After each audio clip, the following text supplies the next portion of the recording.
ವೀಕ್ಷಕರೇ, ರಾಜ್ಯ ರಾಜಕೀಯದಲ್ಲಿ ಅದರಲ್ಲೂ ರಾಜ್ಯ ಕಾಂಗ್ರೆಸ್ನಲ್ಲಿ ಏನೆಲ್ಲ ಡೆವಲಪ್ಮೆಂಟ್ ಆಗ್ತಾ ಇದೆ ಅಂತ ನೀವೆಲ್ಲ ಗಮನಿಸ್ತಾ ಇದ್ದೀರಿ. ರಾಜ್ಯ ಕಾಂಗ್ರೆಸ್ನಲ್ಲಿ ಒಂದಷ್ಟು ಅಸಮಾಧಾನಿತರ ಸಂಖ್ಯೆ ಸಿಕ್ಕಾಪಟ್ಟೆ ಜಾಸ್ತಿ ಆಗಿದೆ. ಹಾಗಾಗಿ ಅದನ್ನು ತಣ್ಣಗೆ ಮಾಡಬೇಕು ಅಂತೇಳಿ ಉಸ್ತುವಾರಿಗಳು ಬಂದು 1-to-1 ಮೀಟಿಂಗ್ ಮಾಡಿದ್ರು. ಈಗ ಆ ಮಾಹಿತಿಗಳನ್ನು ಕಲೆಕ್ಟ್ ಮಾಡಿಕೊಂಡು ಹೈಕಮಾಂಡ್ ನಾಯಕರಿಗೆ ತಲುಪಿಸಲಾಗುತ್ತೆ. ಅದನ್ನು ಈ ಎಲ್ಲ ಬೆಳವಣಿಗೆಗಳ ಮಧ್ಯೆ ಈಗ ಸಿಎಂ ಮತ್ತು ಡಿ.ಸಿ.ಎಂ ಇಬ್ಬರು ಕೂಡ ದೆಹಲಿ ಪ್ರವಾಸವನ್ನು ಕೈಗೊಂಡಿದ್ದಾರೆ. ಇನ್ನೊಂದು 2-3 ದಿನ ಅಲ್ಲೇ ಇರ್ತಾರೆ. ಯಾಕೆ ಅಂತಂದರೆ ರಾಹುಲ್ ಗಾಂಧಿ ಅವರನ್ನ ಭೇಟಿ ಮಾಡಿ ಇದ್ರ ಬಗ್ಗೆ ಚರ್ಚೆ ಮಾಡಬೇಕು ಅನ್ನೋದು. ಸೊ ಹಾಗಾಗಿ ಈ ದೆಹಲಿ ಭೇಟಿ ತೀವ್ರ ಕುತೂಹಲವನ್ನು ಮೂಡಿಸ್ತಾ ಇದೆ. ಹಾಗಾದರೆ ಇದೇನಾದರೂ ಕ್ಲೈಮ್ಯಾಕ್ಸ್ ಹಂತಕ್ಕೆ ಬಂದು ತಲುಪ್ತಾ, ಎಲ್ಲವೂ ಕೂಡ ಇಲ್ಲೇ ಮುಗಿಯುತ್ತಾ ಅಥವಾ ಮತ್ತೊಂದು ಮಜಲುಗಳಿಗೆ ಹೋಗುತ್ತಾ? ಎಲ್ಲ ವಿಚಾರಕ್ಕೆ ಸಂಬಂಧಪಟ್ಟಂತೆ ಈ ಹೊತ್ತಿನ ಪವರ್ ಫೋಕಸ್ನಲ್ಲಿ ವಿಶ್ಲೇಷಣೆ ಮಾಡೋದಕ್ಕೆ ನಮ್ಮ ಜೊತೆಗೆ ಪವರ್ ಟಿವಿಯ ಮುಖ್ಯಸ್ಥರಾದಂತಹ ರಾಕೇಶ್ ಶೆಟ್ಟಿ ಸರ್ ಜಾನ್ ಆಗಿದ್ದಾರೆ. ಸರ್, ಕಾರ್ಯಕ್ರಮಕ್ಕೆ ಸ್ವಾಗತ. ನಾನು ಹೇಳಿದಾಗೆ ಕ್ಲೈಮ್ಯಾಕ್ಸ್ ಹಂತಕ್ಕೆ ಬಂತ ರಾಜ್ಯ ಕಾಂಗ್ರೆಸ್ನಲ್ಲಿ ಆಗ್ತಾ ಇರುವಂಥ ಡೆವಲಪ್ಮೆಂಟ್ಗಳು, ಈ ಅಸಮಾಧಾನದ ಏನು ಹೊಗೆ ಆಡ್ತಾ ಇದೆ, ಇದೆಲ್ಲವೂ ಕೂಡ ತಣ್ಣಗಾಗುತ್ತಾ? ಅಧಿಕಾರ ಹಸ್ತಾಂತರ ಆಗುತ್ತೆ, ಸಿಎಂ ಚೇಂಜ್ ಆಗುತ್ತೆ, ಇದೆಲ್ಲವೂ ಕೂಡ ಈ ಒಂದು ಮೀಟಿಂಗ್ನಲ್ಲೇ, ಈ ದೆಹಲಿಯ ಪ್ರವಾಸದಲ್ಲೇ ಕೊನೆಗೊಳ್ಳುತ್ತಾ? ಇದೆಲ್ಲದರ ಬಗ್ಗೆ ಕಾದು ನೋಡಬೇಕು. ಇದೇ ಈ ಹೊತ್ತಿನ ಪವರ್ ಫೋಕಸ್ನ ವಿಶೇಷ. ನಾನು ಹೇಳ್ತಾ ಇದ್ದೆ, ಇದು ರಾಜ್ಯ ರಾಜಕೀಯದ ಸ್ಫೋಟಕ ಇನ್ಸೈಡ್ ಸುದ್ದಿ. ಕಾಂಗ್ರೆಸ್ನ 3/2 ಶಾಸಕರ ಜೊತೆ ಈಗಾಗಲೇ 1-to-1 ಮೀಟಿಂಗ್ ಆಗಿದೆ ಸುರ್ಜೇವಾಲಾ ಅವರ ಜೊತೆಗೆ. ಯಾರ್ಯಾರ ಪರ ಇದ್ದಾರೆ ಅದೆಲ್ಲವನ್ನೂ ಕೂಡ ವರದಿಯನ್ನು ಸಿದ್ಧಪಡಿಸಿದ್ದಾರೆ. ಹೈಕಮಾಂಡ್ ಬಳಿ ರಹಸ್ಯ ವರದಿ ಇದೆ. ಸಿಎಂ ಡಿ.ಸಿ.ಎಂ ಬದಲಾವಣೆಯ ದಂಡಯಾತ್ರೆ ನಡೀತಾ ಇದೆ. ಕೈನಲ್ಲಿ ರಹಸ್ಯ ನಡೆಗಳು, ಯಾರ ನಡೆ ಯಾರ ಪರವಾಗಿ ಹೆಂಗಾಗುತ್ತೆ, ಕುತೂಹಲಕ್ಕೆ ಕಾರಣವಾಗ್ತಾ ಇದೆ. ರಾಜ್ಯದಲ್ಲಿ ಈ ಒಂದು ಬಿರುಗಾಳಿಗೆ ಈ ಬೆಳವಣಿಗೆಗಳು ನಾಂದಿ ಹಾಡುತ್ತಾ? ಹಾಗಾದ್ರೆ ಡಿ.ಸಿ.ಎಂ ಡಿ.ಕೆ. ಶಿವಕುಮಾರ್ ಬೆನ್ನಲ್ಲೇ ದೆಹಲಿಗೆ ಸಿದ್ದರಾಮಯ್ಯನವರು ಹೋಗಿದ್ದಾರೆ. ಈಗಷ್ಟೇ ರಾಜನಾಥ್ ಸಿಂಗ್ ಅವರನ್ನ ಭೇಟಿ ಮಾಡಿ 1-2 ವಿಚಾರಗಳ ಬಗ್ಗೆ ಚರ್ಚೆ ಮಾಡಿ ಬಂದರು. ಈಗ ರಾಹುಲ್ ಗಾಂಧಿ ಅವರ ಜೊತೆಗೆ ಹೈ ವೋಲ್ಟೇಜ್ ಚರ್ಚೆ ಮಾಡ್ತಾರೆ. ಇದ್ರ ಬಗ್ಗೆ ದಿನಾಂಕ ಕೇಳಿದ್ದಾರೆ, ಬಟ್ ನಿಗದಿ ಮಾತ್ರ ಆಗಿಲ್ಲ. ಕ್ಲೈಮ್ಯಾಕ್ಸ್ ಘಟ್ಟಕ್ಕೆ ಈ ಪವರ್ ಶೇರಿಂಗ್ ಪಾಲಿಟಿಕ್ಸ್ ಮುಂದುವರಿತಾ ಇದೆಯಾ ಅಂತ. ಇದೆಲ್ಲದಕ್ಕೂ ಕೂಡ ಶುರುವಾಗಿದ್ದು ಎಲ್ಲಿಂದ ಅಂತಂದ್ರೆ, ಈ ರಾಜ್ಯದಲ್ಲಿ ಶಾಸಕರು ಕಂಪ್ಲೇಂಟ್ ಮಾಡೋದಕ್ಕೆ ಶುರು ಮಾಡಿದ್ರು. ಒಂದು ಕಡೆ ಸಿಎಂ ಬದಲಾವಣೆಯ ಬಗ್ಗೆ, ಮತ್ತೊಂದು ಕಡೆ ಶಾಸಕರು ಒಂದಷ್ಟು ಜನ ಸಚಿವರ ಜೊತೆಗೆ ಒಂದಷ್ಟು ಕಂಪ್ಲೇಂಟ್ಗಳನ್ನು ಮಾಡ್ತಾ ಇದ್ರು. ಹಾಗಾಗಿ ಸುರ್ಜೇವಾಲಾ ಅವರು ರಾಜ್ಯಕ್ಕೆ ಭೇಟಿ ಕೊಟ್ಟು 1-to-1 ಮೀಟಿಂಗ್ ಮಾಡಿದ್ರು. ಈಗ ಆಲ್ರೆಡಿ ಸುಮಾರು 90ಕ್ಕೂ ಹೆಚ್ಚು ಶಾಸಕರನ್ನ ಕರೆದು ಮಾತನಾಡಿಸಿದ್ದಾರೆ.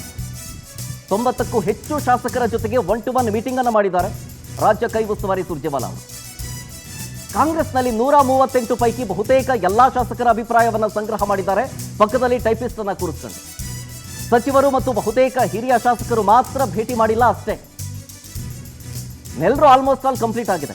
3/2 ಶಾಸಕರ ಮೂಲಕ ಸುರ್ಜೇವಾಲಾ ಬಳಿ ರಹಸ್ಯ ವರದಿ ಸಿದ್ಧಪಡಿಸಲಾಗಿದೆ. ಈಗ ಸಿದ್ದರಾಮಯ್ಯ, ಡಿ.ಕೆ. ಶಿವಕುಮಾರ್ ಇಬ್ಬರನ್ನು ದೂರ ಇಟ್ಟು ಈ ವರದಿಯನ್ನ ರೆಡಿ ಮಾಡಿರೋದು. ಗೊತ್ತಾಗಬಾರದು, ಒಂದು ಸಣ್ಣ ಸುಳಿವು ಹೊರಗಡೆ ಹೋಗಬಾರದು ಅಂತ ವರದಿಯನ್ನ ಮುಂದಿಟ್ಟು ಸಿಎಂ ಡಿ.ಸಿ.ಎಂ ಜೊತೆಗೆ ದೆಹಲಿಯಲ್ಲಿ ಚರ್ಚೆ ಮಾಡ್ತಾರೆ ಅನ್ನೋದು. ಉಭಯ ನಾಯಕರ ಜೊತೆಗೆ ಸುರ್ಜೇವಾಲಾ ಅವರ ಸಭೆಯಂತೂ ಫಿಕ್ಸ್, ಅದ್ರ ಬಗ್ಗೆ 2 ಮಾತಿಲ್ಲ. ಸಿಎಂ ಡಿ.ಸಿ.ಎಂ ಅವರಿಂದಲೂ ಕೂಡ ಅಭಿಪ್ರಾಯವನ್ನ ಕಲೆಕ್ಟ್ ಮಾಡ್ಕೊಳ್ತಾರೆ. ಅಷ್ಟು ಮಾತ್ರನಾ, ಅಲ್ಲಿಗೆ ಮುಗಿಯುತ್ತಾ? ಅಥವಾ ವರದಿಯನ್ನ ಮುಂದಿಟ್ಕೊಂಡು ಉಭಯ ನಾಯಕರ ಜೊತೆ ಇದರ ಬಗ್ಗೆ ಚರ್ಚೆ ಮಾಡ್ತಾರ? ಈ 1-to-1 ಮೀಟಿಂಗ್ ಬಗ್ಗೆ ಅಥವಾ ರಾಜ್ಯ ಕಾಂಗ್ರೆಸ್ನಲ್ಲಿ ಆಗ್ತಾ ಇರೋ ಬೆಳವಣಿಗೆ ಕುರಿತು ಸುರ್ಜೇವಾಲಾ ಅವರು ಮಾತನಾಡಿದ್ರು. ಅವ್ರು ಏನೇನು ಹೇಳಿದ್ರು ಬರೀ ತೋರಿಸ್ತೀನಿ.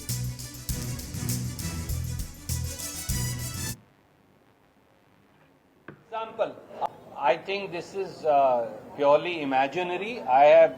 I have no knowledge of any such meeting.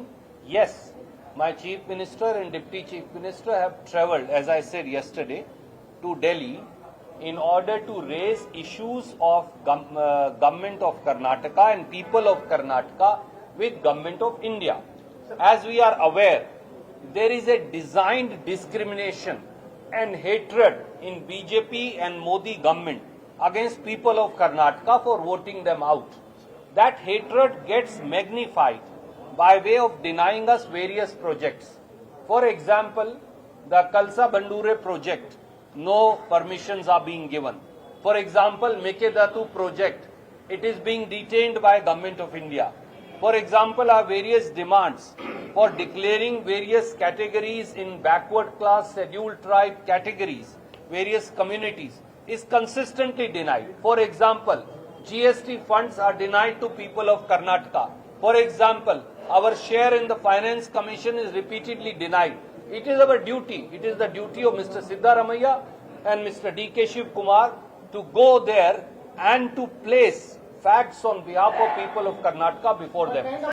I think this